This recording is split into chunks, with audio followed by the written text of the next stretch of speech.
আসসালামু আলাইকুম। Welcome to my channel. আবার সবাইকে স্বাগত জানাচ্ছি আমার চ্যানেলে। প্রতিদিনের মতো আজকেও নতুন একটা ব্লগ নিয়ে হাজির হয়ে গেলাম আপনাদের মাঝে। কেমন আছেন আপনারা? এই গরমে কি অবস্থা সবার?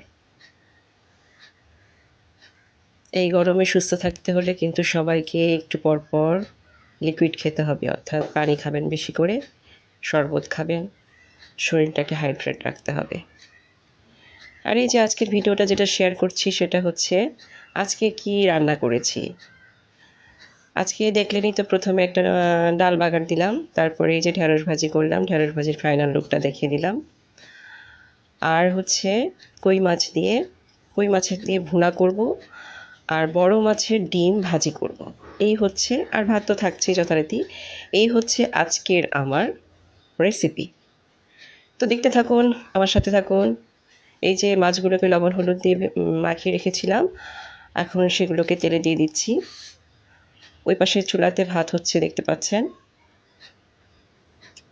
মাছগুলোকে ভেজে নিলাম, অর্ধেক মাছ আগে দিলাম, দিয়ে ভেজে নেব, বাকি অর্ধেকটা পরে আবার ভাজবো। এই যে অর্ধেকটা নামিয়ে রাখছি, তারপরে আবার দিলাম। মাছটা ভেজে নিয়ে পেঁয়াজ একটু হালকা ব্রাউন করে ভেজে মশলা টশলা কষিয়ে নিয়ে তারপরে আমি মাছটা দিয়ে ভুনা করব। এই যে পেঁয়াজ ভাজি করছি মাছ ভুনা করার জন্য। এর মধ্যে সব স্পাইসগুলো দিব, দিয়ে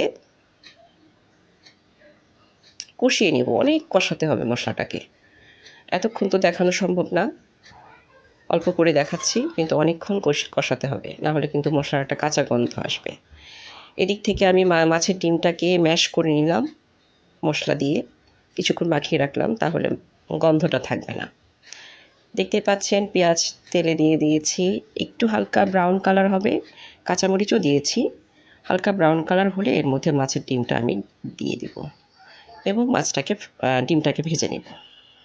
এটা হচ্ছে আমার ছেলের একটা পছন্দের খাবার। আমার ছেলে এই মাছের ডিম ভাজি খুব পছন্দ করে খায়।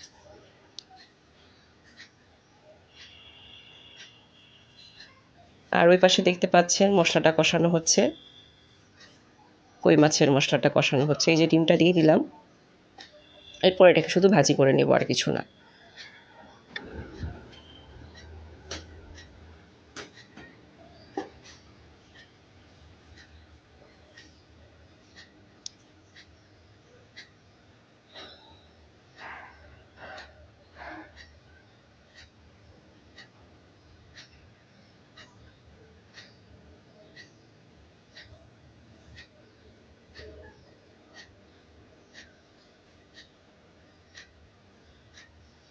এই যে মাছটা কষিয়ে নিচ্ছি,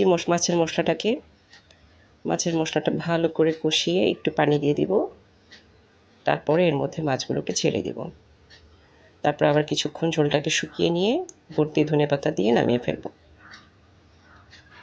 আর ওই পাশে হচ্ছে আমার মাছের ডিম ভাজি।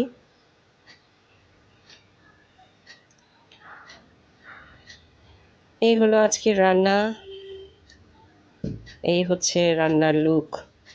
ডিম ভাজিটাই যে এরকম অবস্থা। এখন শুধু উপর থেকে ধনেপাতা দিয়ে দিব। আর এদিক থেকে মাছের ভুনাটাকে দেখেন কি অবস্থা।